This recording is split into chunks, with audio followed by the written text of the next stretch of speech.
उस संत का कर कमल जिसके मस्तक पर पड़ गया, उसका अज्ञान समाप्त हो जाता है, संसार का मोह समाप्त हो जाता है।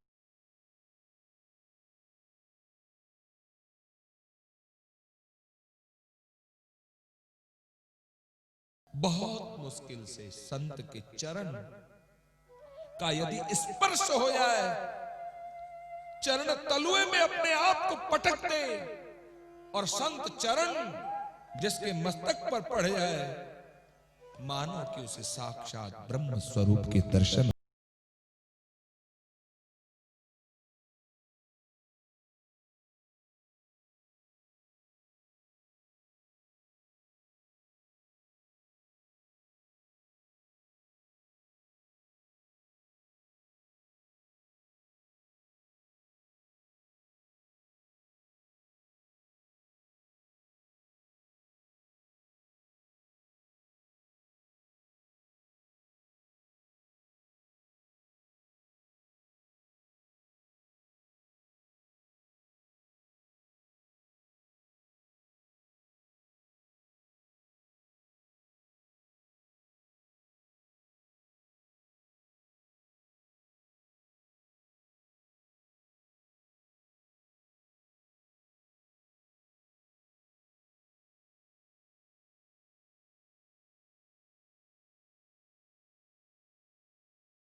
जिस साधक पर किसी सदगुरु की कृपा हो जाए और उसका हाथ यदि साधक पर पड़ जाए, तो यम नियम के सोपानों को पार करने की जरूरत नहीं है।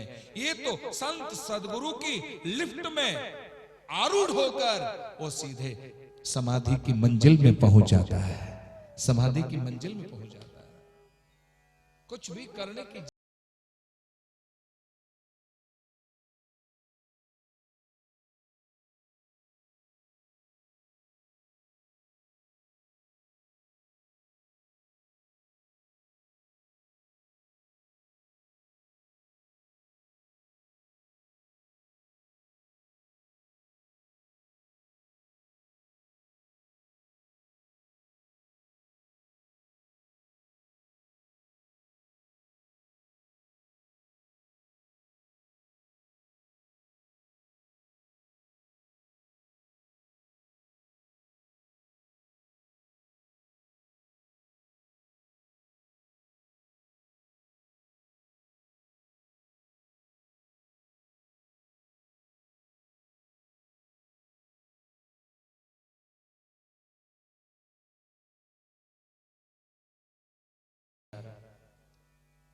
एक संध्या को मां सर्प के डसने से मर गई, जंजाल मुक्त हुए, सबने आश्वासन दिया, लेकिन किसी का भी आश्वासन नहीं माना।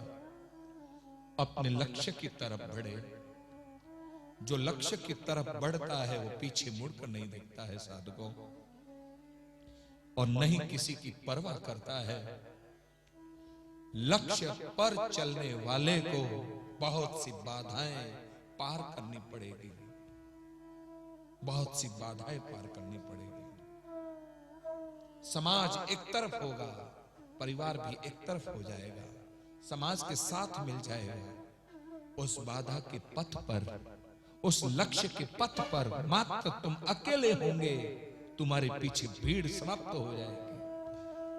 दूर दूर तक तुम्हारा कोई अपना नजर नहीं आएगा, लेकिन जिस दिन तुम उस लक्ष्य पर पहुंच गए, उस दिन तुम्हें शाबाशी देने के लिए हर कोई तुम्हारे पास चला आएगा, हर कोई तुम्हारे पास चला आएगा।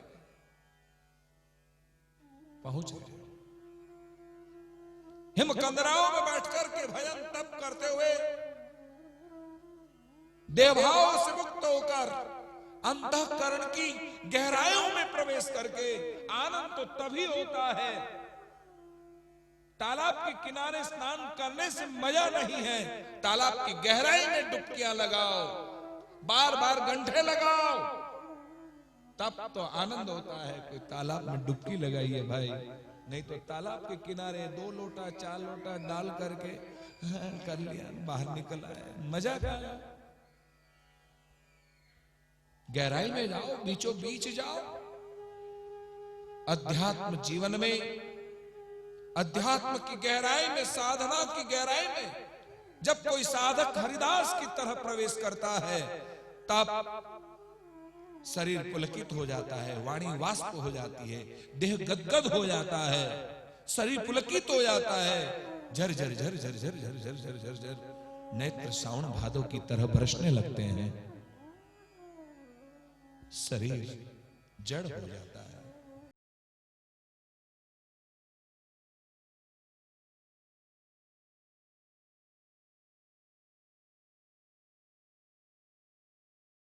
करते करते यात्रा की मंजिल तक पहुंच जाता है, तब उसे अचानक प्रकाश पुंज हुआ। उस प्रकाश पुंज में शंख चक्र गदा पद्मधारी परमात्मा के दर्शन हुए। आनंद मग्न हो गए, हर्षित हो गए, रोमांचित हो गए, शरीर पुलकित हो गया। दिव्य नाभा मंडल चारों ओर अनंत देवताओं के दर्शन हुए। बड़ा आनंद हुआ, बड़ा आनंद हुआ, अलौकिक आनंद का अनुभव हुआ। लेकिन देखते देखते महाराज वो बिजली गुल हो गई। जिस तरह से बिजली गुल होने के बाद अंधेरा हो जाता है, सब कुछ दिखना बंद हो जाता है, ऐसे ही हरिदास के जीवन में सब गायब हो गया।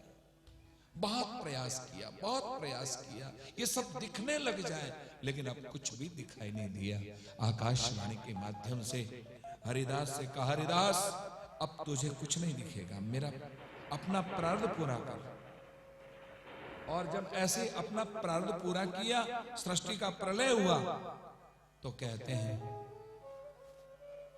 भगवान विष्णु की नाभि में सब सारी सृष्टि समा।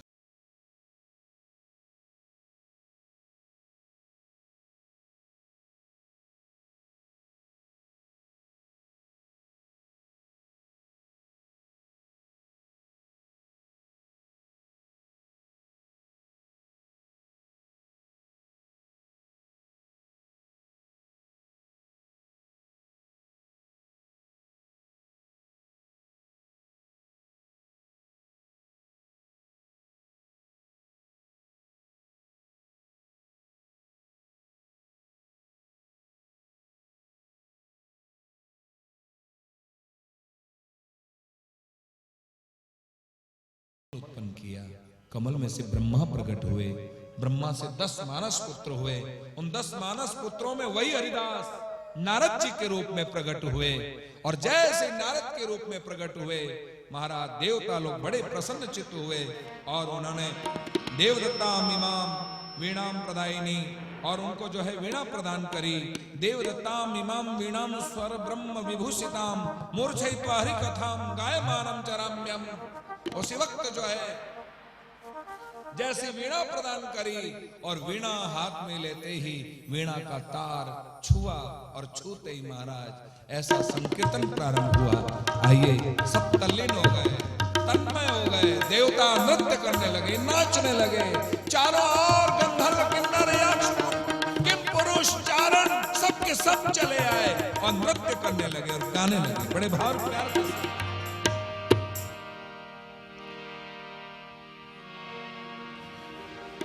नारायण नारायण जय जय गोविंद हरे, नारायण नारायण जय जय गोपाल हरे, नारायण नारायण जय जय गोविंद हरे, नारायण नारायण जय जय गोपाल हरे, नारायण नारायण जय जय गोविंद हरे। गाओ नारायण नारायण जय जय गोपाल गोपाल हरे जय जय गोविंद हरे जय गोपाल हरे जय गोविंद हरे जय जय गोपाल हरे नारायण नारायण सभी गाइए तालियां बजाते हुए। गोविंद हरे नारायण नारायण जय जय गोपाल हरे आगे आगे खिसक जाओ। हरि बोल। बड़े प्यार से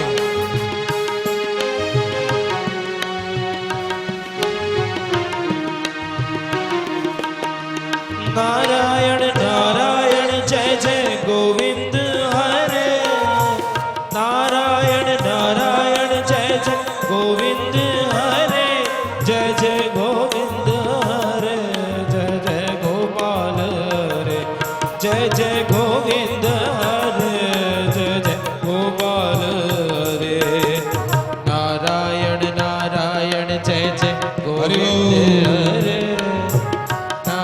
सभी अपनी वाणी पवित्र करें। सभी वाणी पवित्र करें। इस तरह से चुप होकर बैठेंगे। एक बार क्या हुआ, कहीं हम उत्तर प्रदेश में कथा करने गए, तो आप लोगों की तरह चुप बैठे हुए थे सब लोग।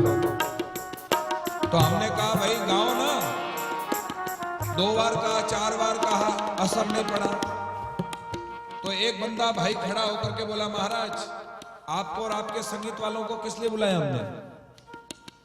इसलिए आप ही बजाओ, आप ही गाओ। वही तो नहीं है आप लोगों की कैटेगरी, इसलिए गाओ सब जने भाव प्यार के साथ।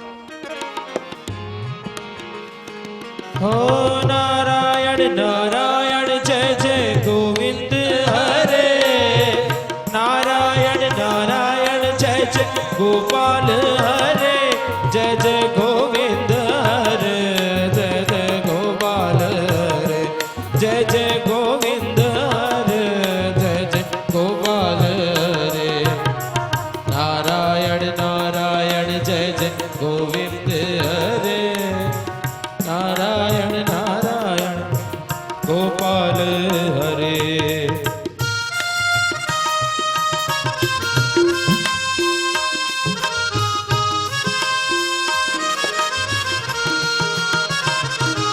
सभी एक साथ गाएं, मीठी मीठी तालियों के साथ।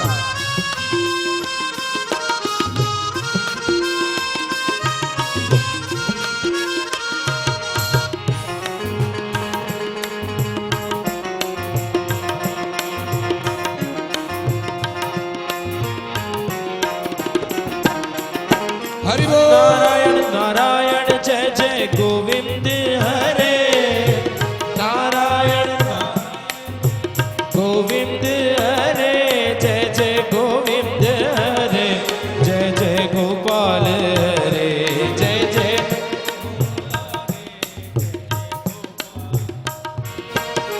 नारायण नारायण जय जय गोविंद हरे नारायण नारायण जय जय गोपाल हरे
गोविंद हरे जय जय गोपाल हरे जय जय गोविंद हरे जय जय गोपाल हरे जय जय गोपाल हरे जय जय गोपाल हरे।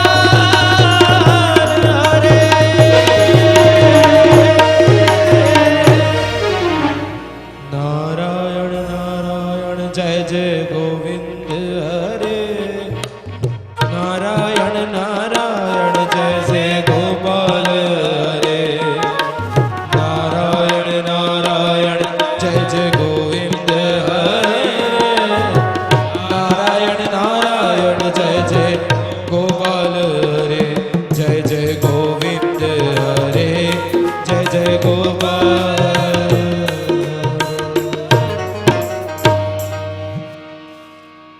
बोलिए श्री नारद जी महाराज की जय।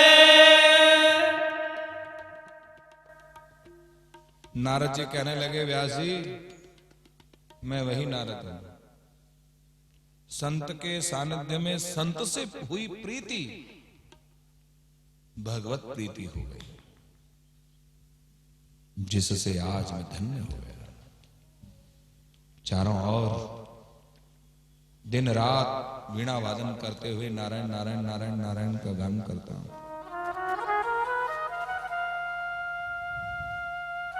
व्यास जी आपने ये जितना पसारा किया है,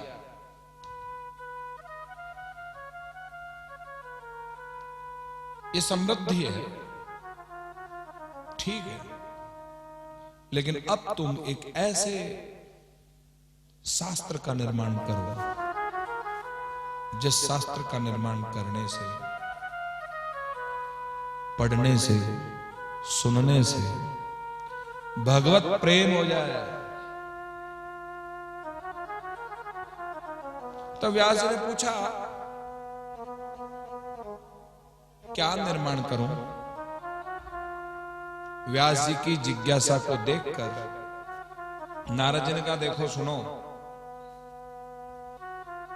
अनादि काल में भगवान विष्णु ने चतुश्लोकी भागवत ब्रह्मा जी को प्रदान करी और ब्रह्मा जी ने कृपा करके मुझको प्रदान करी। वही चतुश्लोकी भागवत मैं तुम्हें देता हूं, तुम विस्तार करो। भक्ति योगेन मनसी सम्यक प्रणहिते अमले अपश्यत पुरुषम पूर्वम मायाम च ददपाश्रयाम यया सम्मोहितो जीवात्मानं त्रिगुणात्मकं परोपि मनुते अनर्थम तत्कृतं च विपद्यते अनर्थोपशमं साक्षात् भक्ति योगम अधोक्षजे लोकस्य जानतो विद्वान् चक्रे सात्वत् संहिताम् यस्यां वे श्रूयमाणां कृष्णे परम पुरुषे भक्तिरुत्पद्यते पुंस शोक मोह भयापः। हे व्यास, मूलतः भागवत में 4 ही श्लोक है और वही 4 श्लोकों वाली भागवत में तुम्हें देता हूं। तुम क्योंकि व्यास हो ना, व्यास का अर्थ होता है विस्तार। आप और हम सब व्यास हैं। क्या है बताओ, होगी नहीं? व्यास होगी नहीं? बोलो भाई, व्यास हो? कैसे हाँ हो? मैंने तुमने हाँ भी बोल ली। धन का विस्तार करते हो कि नहीं करते हो? करते हो? बोलो हाँ करते हो। प्रॉपर्टी का विस्तार करते हो कि नहीं करते हो? फैक्ट्री का विस्तार करते हो कि नहीं करते हो? अच्छा, छोरे छोरियों का विस्तार करते हो कि नहीं करते हो? बोलो करते हो? बोलो, साड़ियों का विस्तार करते हो? हैं? पहले वाली फट गई क्या? जो भी कथा से पहले तुम 7 साड़ियां लेकर के आए? हाँ? रोज विस्तार कर रहे हो, संसार के साधनों का विस्तार कर रहे हो। बताऊं व्यास है कि नहीं है? हम सब व्यास हैं, लेकिन असली व्यास वही है जो अध्यात्म पूंजी का अपने जीवन में विस्तार करता हो, भजन का विस्तार करता हो, साधना का विस्तार करता हो। सत्संग का जीवन में विस्तार करता हो। 2 घंटे मौन रहते रहते 3 घंटे विस्तार कर दिया, 4 घंटे विस्तार कर दिया। जो साधना का विस्तार करे, कल 1 माला फेरता था, आज 10 माला फेरने लग गया, 20 माला फेरने लग गया। कल 1 अध्याय का पाठ करने वाला गीता का, संपूर्ण गीता का प्रतिदिन पाठ करता है। इसको कहते हैं विस्तार। व्रत का विस्तार, उपवास का विस्तार, दान का विस्तार। कल 50 रुपया दान करने वाला आज 1000 रुपए का दान करता है। साधकों, असली व्यास वही है जो जीवन में साधना का विस्तार करता है, हमारे अंतःकरण में अध्यात्म का विस्तार करता है, हमारी कमजोरियों को दूर करता है। वही असली व्यास है। असली व्यास बनने का प्रयास करो, आप सबसे अपील है। तो यहां पहले श्लोक में ब्रह्म क्या है, उसका स्वरूप कैसा है, उसका वर्णन किया गया। भागवत के चतुश्लोकी भागवत में दूसरे श्लोक में जीव कौन है, जीव का स्वरूप क्या है, जीव का उद्देश्य क्या है। तीसरे श्लोक में माया का स्वरूप क्या है, माया की परिभाषा क्या है। ध्यान से सुनना मेरी तरफ। माया का स्वरूप क्या है, माया की परिभाषा क्या है, और माया क्या है, किसे कहते हैं। और चौथे श्लोक में विधि।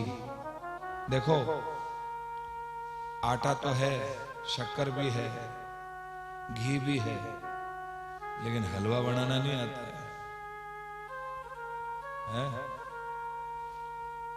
मिर्च मसाला सब है, सब्जी भी सुधारी भी है, लेकिन सब्जी बनाना नहीं आती है।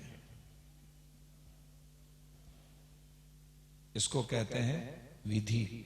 जिसके पास विधि है, हलवा कैसे बनाते हैं, कितनी मात्रा में घी डालकर आटे को कितनी देर तक सेकना पड़ता है, फिर गर्म पानी कब डालना होता है, फिर शक्कर कब मिलाते हैं, ऐसी विधि जिसको याद है, उसी के द्वारा हलवा बढ़िया बनेगा, है ना। चाहे आप पाव भाजी बनाए, चाहे आप सैंडविच बनाए, चाहे आप पास्ता बनाए, हाँ कुछ भी बनाए, लेकिन सबकी विधि यदि आप लोगों को याद होगी ना, तो बढ़िया बना सकते हो। खाने वाले कहेंगे वाह क्या बढ़िया बनाया भाई, कहना पड़ेगा बढ़िया क्या बनाया है, वास्तव में घर की लक्ष्मी है, ये कहेंगे घर की लक्ष्मी है। तो उस विधि को सीखा है। तो ये जीव माया को पार पाकर ब्रह्म से कैसे मिल सकता है, इसकी विधि क्या है, जीव और ब्रह्म का मिलन कैसे हो सकता है, उसकी विधि का नाम भागवत चतुश्लोकी है। अब यदि आपसे कोई पूछे व्हाट इज भागवत, तो क्या कहोगे? जिसमें ब्रह्म का स्वरूप है। ये जीव, हम सब जीव हैं। ये जीव कैसे आया? इस माया, ये जो दिखाई दे रहा है ये सब माया है।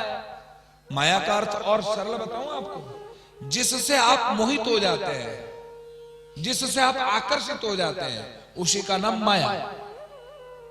अब कोई रूप में आसक्त हो जाता है, तो कोई धन में आसक्त हो जाता है, कोई जो है ये जितने भी हैं उन सब में आसक्त हो जाता है। तो जिसमें आसक्त हो जाता है, मोहित हो जाता है, विकारित हो जाता है, उसी का नाम माया है। ये सत्य नहीं है, फिर भी उसे सत्य मानकर उसी में प्रेम करता है, उसको कहते हैं माया।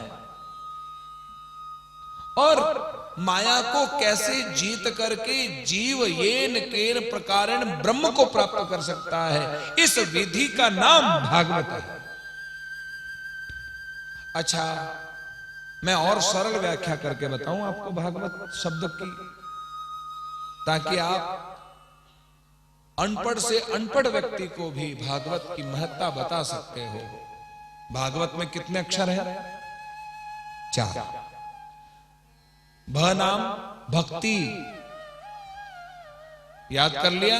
भ नाम बोलो, हाँ। ग नाम ज्ञान, ग नाम ठीक है। व नाम वैराग्य, व यानी वैराग्य, त यानी त्याग, त यानी, तो भागवत से क्या क्या मिलता है मुझे बताओ?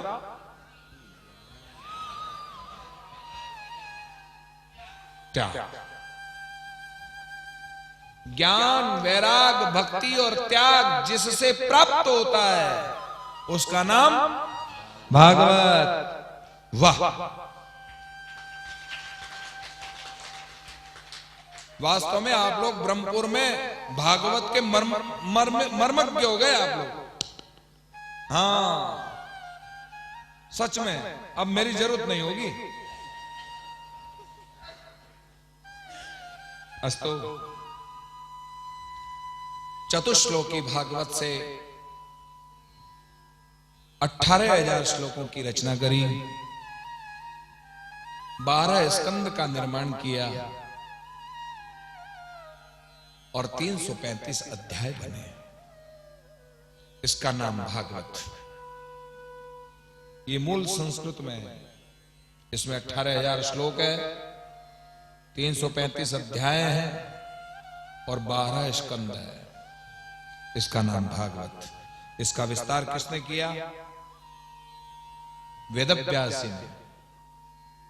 वेदव्यास जी ने जब इसका विस्तार किया तब सबको बड़ा आनंद हुआ, सबको बड़ी प्रसन्नता हुई, लेकिन व्यास जी को बड़ी चिंता हुई। हम लोगों में भी यही होता है, महाराज एक चिंता मिट जावे तो बस पचे, तो मैं आप रोज भजन कर, आप रोज कथा में जा, कहीं नहीं है, बस मारो एक काम हो जावे ना, एक चिंता दूर हो जावे, पचे तो मैं निश्चिंत हूं।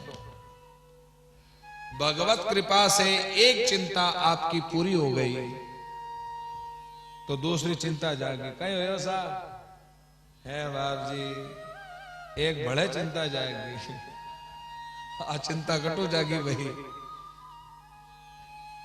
ऐसे ही वेदव्यास जी के मन में पहले असंतोष हुआ।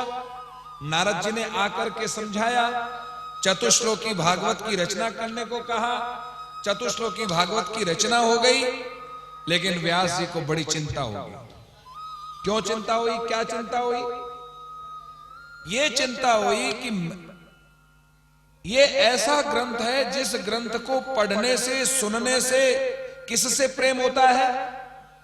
भगवान से। याद रखना, मैं केवल क्लास लेकर के मैं आपको बता रहा हूं। भागवत वही है जिसको पढ़ने से, सुनने से भगवान से प्रेम हो जाए। न वेद भगवान से प्रेम करवा सकता है, न पुराण भगवान से प्रेम करवा सकते हैं, न उपनिषद भगवान से प्रेम करवा सकते हैं।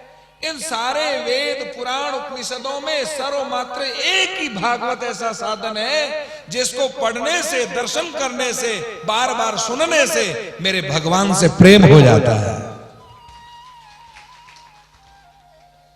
ऐसा ये भागवत, इसका कोई कोई अधिकारी होता है। व्यास जी के मन में हुआ कि इस भागवत प्रसाद को मेरे बेटे सुखदेव को दो। लेकिन बेटा सुखदेव कहां है? जिसको जन्मते ही छोड़कर भाग गया। आपने कल सुना, छोड़कर भाग गया, जंगल में भजन कर रहा है, निर्गुण निराकार की साधना कर रहा है। ऐसे निर्गुण निराकार की साधना करने वाले सुखदेव को वापस कैसे बुलाया जाए, उसे किस तरह से आकर्षित किया जाए ताकि मैं ये धन जीते जी मैं उसको दे दूं। इससे बढ़कर कोई धन नहीं है।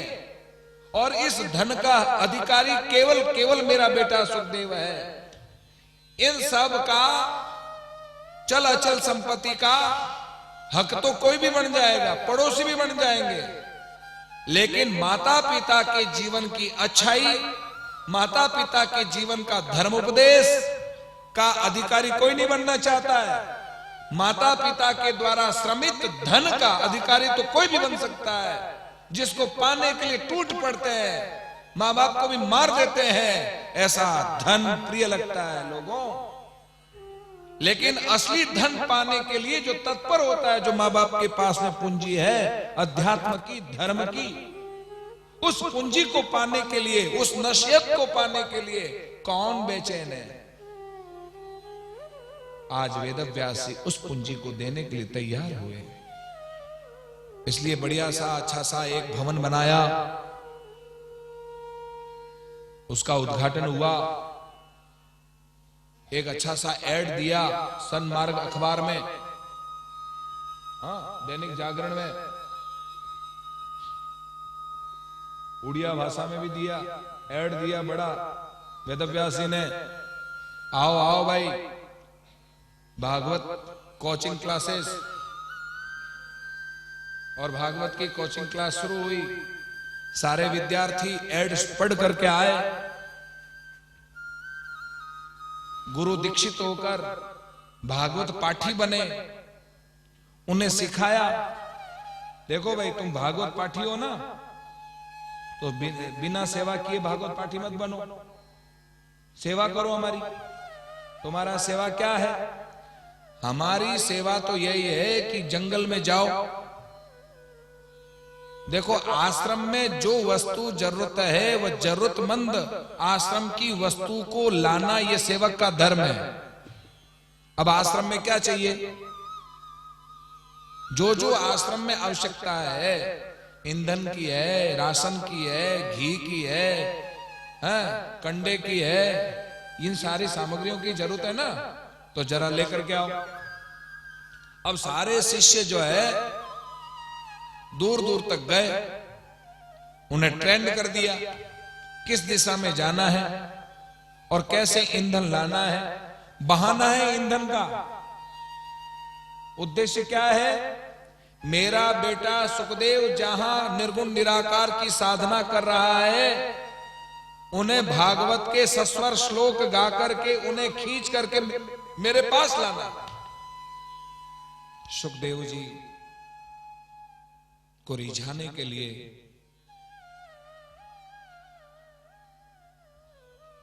वराहापीडम नटवर वपुः कर्णयो कर्णिकारम बिभ्रद्वास कनक कपिसं वैजयन्तीं च मालां रन्ध्राण वेणुधर सुधया पूरन् गोपवृन्दैः वृन्दारण्यं स्वपदरमणं प्राविशद्गीतकीर्तिः वराहापीडं नटवर वपुः कर्णयो कर्णिकारं बिभ्रद्वास कनक कपिसं वैजयन्तीं च मालां रन्ध्रान् वेणुधर सुधया पूरन् गोपवृन्दैः वृन्दारण्यं स्वपदरमणं प्राविशद्गीतकीर्तिः।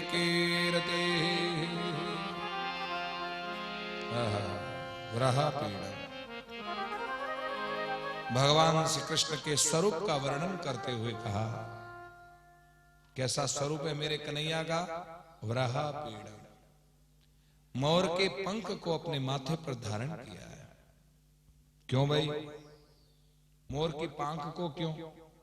कबूतर की पंख धारण कर लेते, अरे चिड़िया की पंख को धारण कर लेते, मोर की ही पंख क्यों?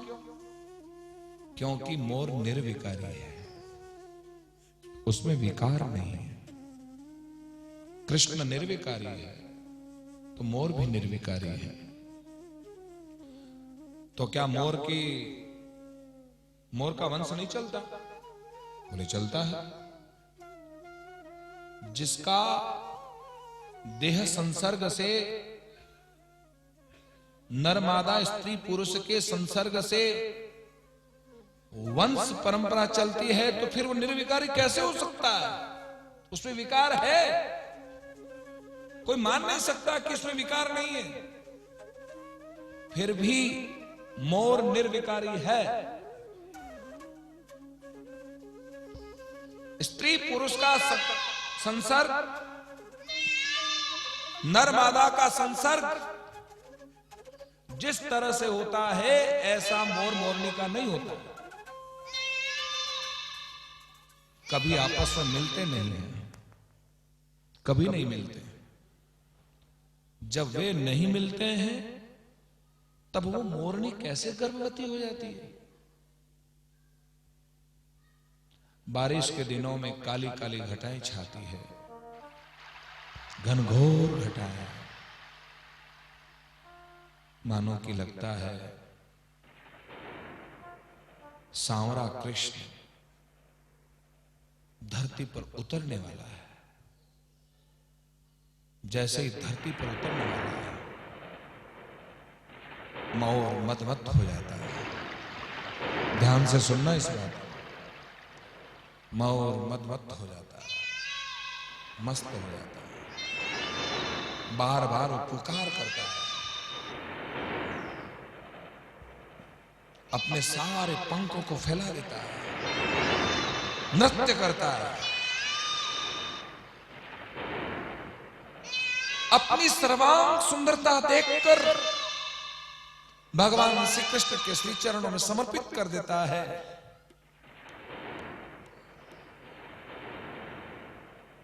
लेकिन मोर के नृत्य करने पर भी नटराज नटवर प्रकट नहीं हुए। जब नटवर प्रकट नहीं हुए तो उसने सारे पंखों का त्याग कर दिया, त्याग कर दिया।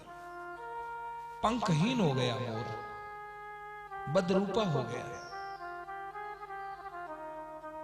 बाल वाला कैसा लगता है? बाल बिल्कुल साफ कर दे तो कैसा लगता है? भद्र, है ना? तो ऐसा वो लगने लग गया, सब खाली। फिर भी कृष्ण प्रकट नहीं हुए। तब कृष्ण के वियोग में आंसू टपक पड़े, अश्रुपूरित हो गए। मोरनी ने देखा मेरे प्राण धन पति देव अपने प्रियतम को पांख न्योछावर कर चुके, भद्र हो चुके, जिनकी आस में, जिनके पाने के लिए वे छटपटा रहे हैं, उनके अश्रु बड़े अनमोल हैं। तुरंत दौड़ पड़ी मोरनी, अपने प्रियतम के लिए इस अश्रुपूरित हुए आंसू में धरती पर नहीं पड़ने दूंगी। झटपट पास में आकर उन अश्रु बिंदुओं को ग्रहण कर लेती है, जिससे मोरनी गर्भवती होती है। यही है मोरनी के वंश परंपरा चलने का विधान।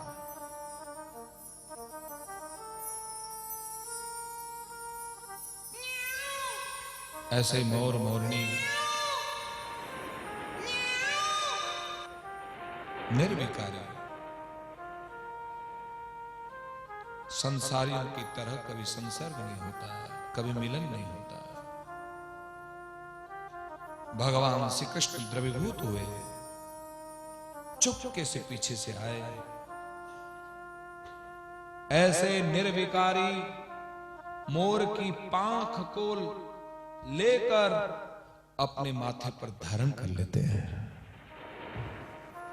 और जैसे ही मोर को पंख पर धारण किया, भगवान श्री कृष्ण का नाम बदल गया, मोर मुकुट बंसी वाला।